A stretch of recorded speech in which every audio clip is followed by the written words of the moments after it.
welcome to my YouTube channel. Do subscribe, like, and share.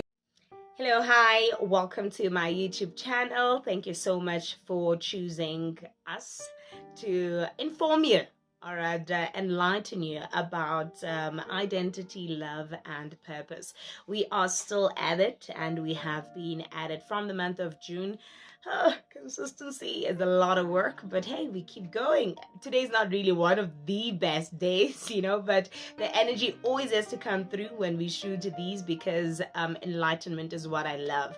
And we are definitely going to be keeping it simple like we always do as we continue on the subject of purpose. And today we are going to be looking at purpose from an aspect of you being a servant and not a beneficiary from your divine calling, divine purpose.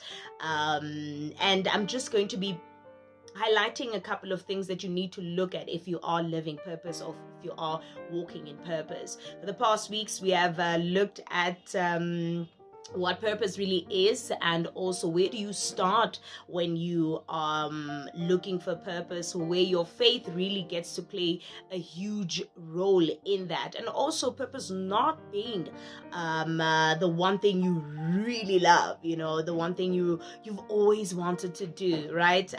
Yeah, I know talking is not something I've always wanted to do. Maybe other things, but well, it is what it is. Especially what you say when you talk, or when you speak, if one is to put it like that. So today we're going to be looking at purpose being serving a generation, not you benefiting more than the people should. When you do what you have been called to do, when you align yourself with what God has set you apart for, it's mainly about the person that receives from you more than it is about you. It's more, if you are the one serving me, it's more about what I get from what you give more than what you get from what you give the people. I hope it makes sense. If I sing, and the aim is to sing and bring healing, more than I get to be healed, more than you get to be healed, I end up being the one who gets healed because that's what I'm destined to do. That's what my gift is destined to do, right? So we should never ever look at purpose as what can I get out of it. It's mainly on what can a generation get out of it. How can people be well served from purpose other than what I get to get, right? It's far from being self-centered. It's never about you. If we are going to be making purpose about us, then we have a totally different understanding of what purpose is. This is why also when we look at purpose, you rarely associate purpose with making money, because the fulfillment is not in the money you get. The fulfillment is how people enjoy your cakes. It's how people and love your decoration, and how God is revealed in how you put colors together and how you do things. It's really about what you get out of it. It's what people experience when you take part in it or when you do it. My motivation or speaking, whatever the case may be, rarely serves me, right? When I'm down and out, I need to listen to someone who's also called in the very same ministry of speaking to bring enlightenment or speaking to bring healing. Then I get to be served. But for me alone, I'd listen to myself and go like, you know what? I'm saying things that I know. Can I hear someone who says something that I don't know, that I've not experienced? Then I'd find someone who's also centered in serving and living purpose. They would totally make sense to me because they are doing what they are called to do, And one would probably say that, but I have a job and a 9-to-5 and I love doing what I'm doing. And I feel like when I'm at work, I'm fulfilled and whatnot, then you are rightfully located. I'm not saying you are not going to get anything at all out of purpose. It will benefit you in some way, but the main aim of walking in purpose is for a generation to be served. Is for you to serve people. So if you are in HR, if you are an accountant, if you are a lawyer, your satisfaction would be what people get as you are centered where you are. I have a friend that is a doctor, and she would normally say that, this is my calling, because I'm not just being a doctor, but I'm able to minister to people. I'm able to talk to people. I'm able to not just give them medication and tell them what to do and what not to do, but I'm also able to spread the gospel through this. And it's not just being a doctor, but it's also being a doctor in words. So it makes sense, right? But the greatest fulfillment is not on the paycheck that one gets at the end of the day. It is on the life that has been impacted, in you revealing God, in you opening up certain dimensions of God, whether it is in your smile, in your character, in how kind you are, right? So this is why also, when it's God-given, it needs to contain the character of God.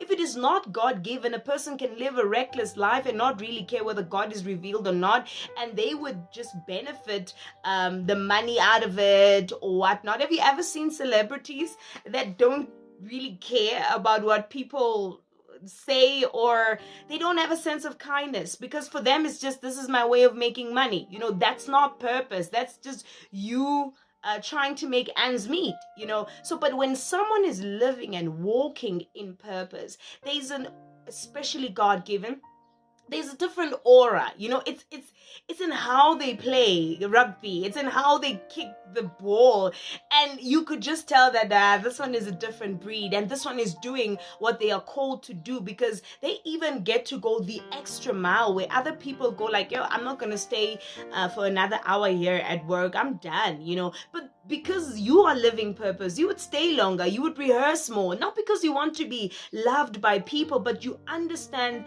the impact that comes with you doing extra work, right? So purpose is basically you serving a generation. It's really about what you get out of it. The fulfillment is getting people being happy, people being excited to see you, or people being excited that, oh my goodness, what is she gonna say? And when from where you are, it's, my goodness, I hope they see what God is saying. I hope they see what the message I'm trying to convey. You don't just speak, you don't just sing, you don't just dance, you don't just play soccer, you don't just do things, but the aim is to impact, inspire, and awaken something in people, especially God in mankind, to be drawn to Him, not just do it, right? So one of the reasons why most people also get to be so frustrated in workplaces is because it's not fulfilling. It's just a 9 to 5. It's not exciting. It's not really doing much. So you get home, you're exhausted, you are bored, you think about waking up the next day, you're like, my goodness, is it that boss I have to encounter again? Is it this that I have to go through? But when you are walking and living in a God-given purpose, it's more like, who am I going to meet today to serve well? Who am I going to see today to just minister God, whether it is in how I do things, or whether it is with a smile, or whatever the case may be. Some people write for followers and for public applause, but some people write to just say, I want people to get this message and be awakened to something. One last thing I would like to share about living in purpose. Who you believe in determines your identity. We've mentioned that. And who you believe in also determines what you get to do. And when you do that thing, you are going to be giving glory to the one that you have believed in. So if it is yourself, if you are your own God, the glory is going to go to you. If evil is your God, that is where the glory is going to go to. But if the Almighty, Lord Jesus is your God, that's what people are going to see. So whatever your faith is, it is the one thing that reveals your God, right? Your purpose reveals who you serve. Your purpose exposes your God. So in the kind of lyrics you write, the kind of book you write, the kind of whatever thing that you do, how you play, whatever the case may be, your faith will it will automatically state, now this one is a believer, or this one, hey, this one is far from God, or this one is just an entertainer, they don't care about much. But who you believe in determines your identity and also leads you to your purpose. Not only that, but also what we see is what you believe in and who you believe in. What we hear is what you believe in and who you believe in. One can easily tell when you are walking in purpose for the glory of God, or for the glory of yourself, or for the glory of evil, for the glory of whatever. It is all going to come from your faith. If you're confused, we will see it. Trust me, mankind are not that foolish. So purpose is aimed at serving, and who you serve is seen by what we see whenever you serve in your purpose. If you see goodness, kindness, and everything that says God, then that's who you are trying to reveal. But if we see you, then that's who you are trying to reveal. If we see hurt, pain, confusion, anger, oh, there's another God you're also trying to reveal. Hope this was informative. Do catch us on the next one. We appreciate and we love you.